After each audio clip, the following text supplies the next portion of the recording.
In this video, I want to talk about luck when it comes to being in business and making money, and the general misconception of how so many people, like namely the 99%, when they see somebody successful, they just put it down to luck. So they're partially true, but they're not fully true, and that's what I want to talk about in this video.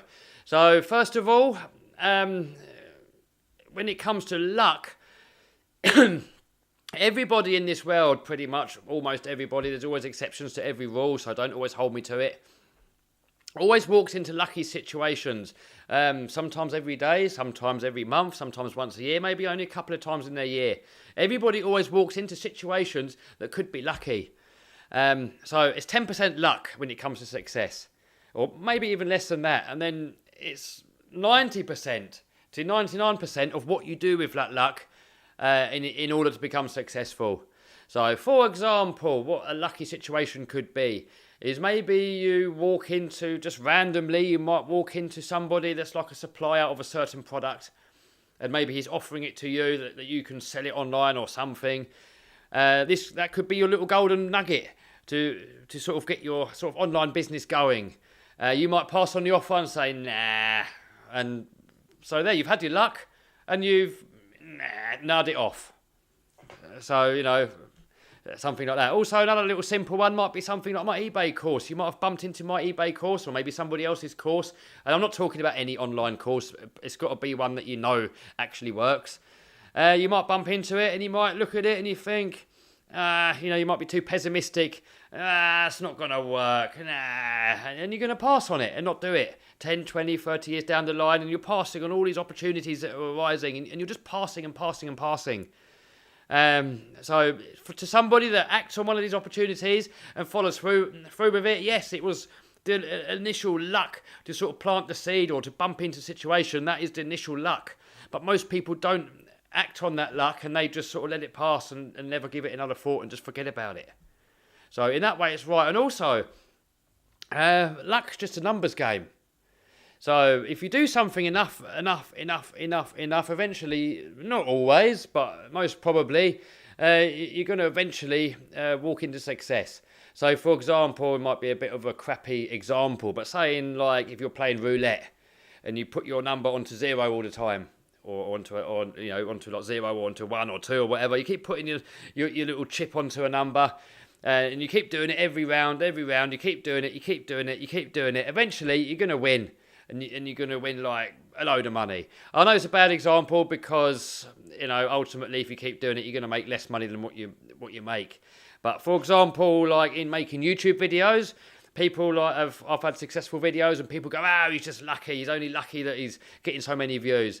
Partially, yes, but not fully. I mean, if you make a crappy video, then you're never going to get any views. But if you made a half-decent video, it doesn't have to be the best video out there. I've seen some mediocre videos out there getting multiple millions of views, even from me and from other people. And all you have to do is just make loads and loads of videos. I've noticed that 1 in 100 videos get lucky.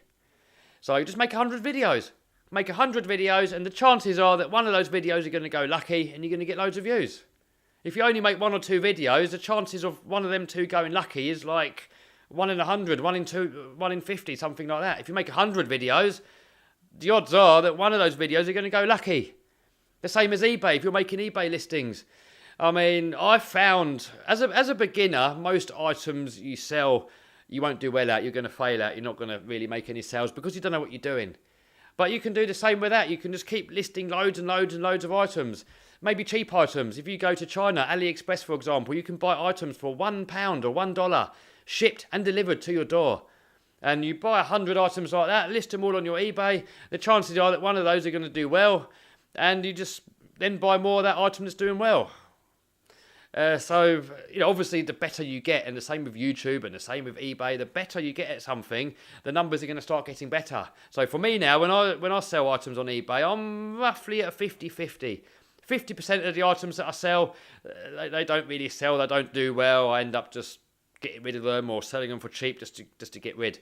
The other 50%, they make a profit, and I'm making good money on them, and I'm always restocking, and I'm always buying more, and I'm buying more, and I'm buying more. And then I'll get a small percentage of stuff that does really, really well. I'm selling like maybe 10 a day of the same item. And the same, it's just a numbers game. The more items you list, the more listings you make, the better you get, and the more likely you are to bump into a lucky item that's going to make you a lot of sales. So, you know, when people say you're only successful because of luck, partially true. Maybe 1% to 10% is possibly luck. The rest of it is all what you do with that luck. And you can make your own luck. Just keep repeating, not repeating the same stuff, but keep, you know, like on YouTube, keep making more videos, on eBay, keep adding more listings, whatever your business is. You know, you can make your own luck. So that's pretty much what I want to say on this matter. There are going to be people, 99% of people are going to disagree with me. But 99% of people are just don't want the life. Well, maybe they want the life, but they haven't got what it takes to be a successful businessman or businesswoman. So the 99%, they just haven't got what it takes, and you do not want to get advice from somebody that hasn't got what it takes and doesn't know what they're doing. You want to get your advice from somebody that has done it before. And if you look at the 1% of the people that are successful with business, if you ask them, they're probably going to tell you the exact same thing as what I'm saying. And I'm not saying everybody, you know, this is not a black and white thing. There's always exceptions to every rule. But as a ballpark, you know, I always say if people are smoking weed or they're doing drugs or they're drinking a lot of alcohol, then they can't do well at business. And then people always stand out, well, look at him, he smokes weed every day and he does really well. There's always exceptions to every rule. Don't take it as black and white. Don't just say, right, that's it. It's never like that. There's always exceptions. But you want to put yourself into the best chances that you can have. You know, starting a business isn't easy. And if you're going to start crippling yourself by doing detrimental things to your business, you're just upping the chances of failure. So you want to do all the stuff that's going to sort of put the chances of success up more. I spoke about this on a different video, actually, about goal setting and stuff like that. So I've got different videos on the matter anyways, you know. But anyway, that's it for this video. It's only supposed to be a quick one. This could easily get into a longer video again. Let me know in the comments, do you like the shorter bite-sized videos, or do you prefer the longer ones? And also let me know what else you want to know. Do you want to know more mindset stuff? Do you want to know more skill set stuff? What do you want to see on this channel? All right, see you soon.